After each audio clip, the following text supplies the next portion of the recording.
Tired of limited payment options? Let's unlock the secret to using Cash App to snag those Temu deals you've been eyeing. First, open your Cash App. If you don't have one, download it and create an account. Then, locate your Cash card. It's usually on the main screen or in the card tab. It looks like a physical card in the app. If your Cash card isn't already active, tap Activate Card and follow the prompts. It typically involves scanning the QR code on the physical card if you have one or entering the card details manually. Tap on the image of your Cash card. This reveals your virtual card details, the card number, expiration date, and CVV code. Write these down or copy them. You'll need them for Temu. Now, head over to your Temu app and find all the stuff you want to buy.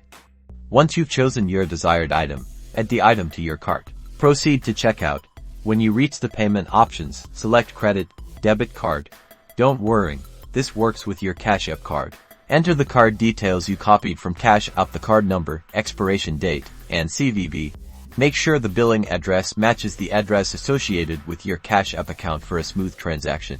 Review your order details one last time, then tap Submit Order or the equivalent button to complete your purchase. And that's it.